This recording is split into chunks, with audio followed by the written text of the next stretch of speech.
This is Neal Utesch, and I am here to do my first podcast. And I want to talk about school funding in America. What is the price of education? The issue that I was looking at was a lack of appropriate and equitable school funding across our states. It has been more than 10 years since the Great Recession, but many states are providing less money to their schools today than they did before the crash in the United States. There is a common belief that students will do better in well-funded schools and that public education should provide a level playing field for all children. The federal government relies on taxes to pay for the programs that they fund across the United States and at the state level, but not all state tax the same. So this can be an issue when trying to find equity in funding for public school systems.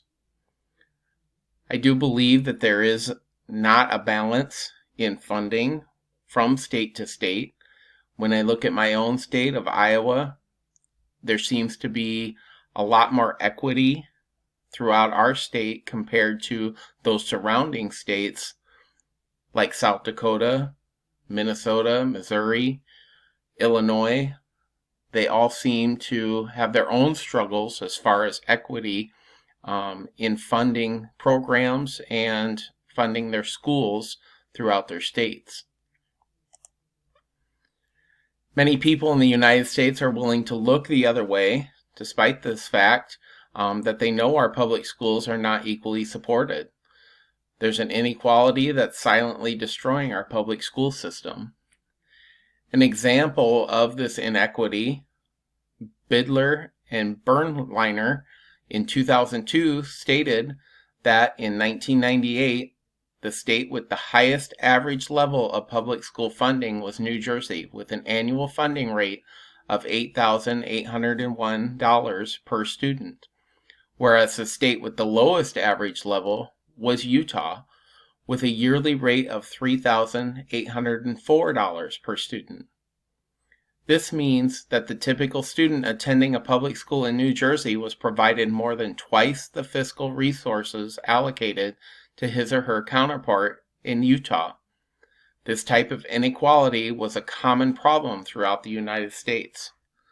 As I stated before, if you look at neighboring school or states to my own home state, Iowa, there's a big discrepancy in the money that's allowed per student in states across the United States.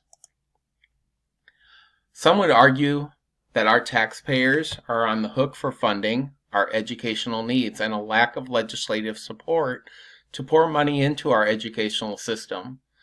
It's a big issue with funding public education. With that argument, the community members among us would be correct. It has been reported that public school funding in the United States comes from federal, state, and local resources. But because nearly half of those funds come from local property taxes, the systems generate large funding differences between wealthy and impoverished communities. Alexander K. Salmon and Alexander F.K. in 2014 point out that there are two types of taxes that affect our school systems: those levied on the flow of production derived from purchases and sales, and those on the stock of wealth. So why do we tax? What is in it for the government and for the state? Not all tax is the same, but for majority, the state tax helps to fund new road construction, public employee funds, and education. The federal government relies on taxes to pay for the programs that they fund across the United States and at the state level. Whether a tax may be levied for school purposes depends on the individual state constitution and statutes, and although states have traditionally relied on local property taxes for basic support of public schools, there is no reason that a state cannot also provide for the levy of local sales, income, and other taxes. Try our school funding to our tax system, or tying it to it, also makes it very personal for everyone in our communities and presents an instant challenge for support when we look to improve our schools, curriculum, and staff. I know in my own school community, there's a divide between the citizens that live in our community. Those that support the public school system and those that support our counterpart or private school system in the same community. Those of the support of the private community are very anti-tax and anti-raising taxes in order to fund our public school needs. There is quite an unbalance in beliefs that this money should strictly go to help fund the things that we need in our public school system. What is the impact of inequity of state funding? Like it or not, disparities in per student levels are actually greater within some states than among the states as a group. This inequitable public school funding is not confined to the district level. As schools within a given district or classroom within a specific school may also experience massive differences in funding.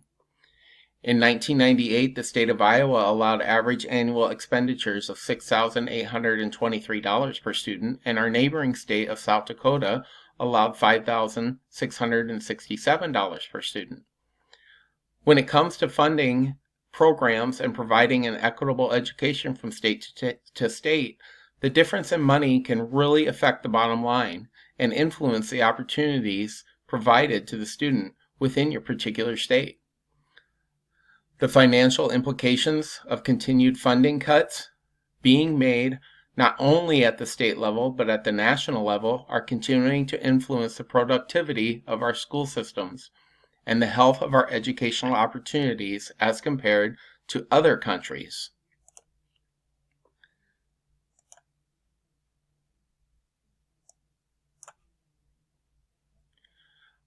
What needs to change to bring equity to our funding at the state level?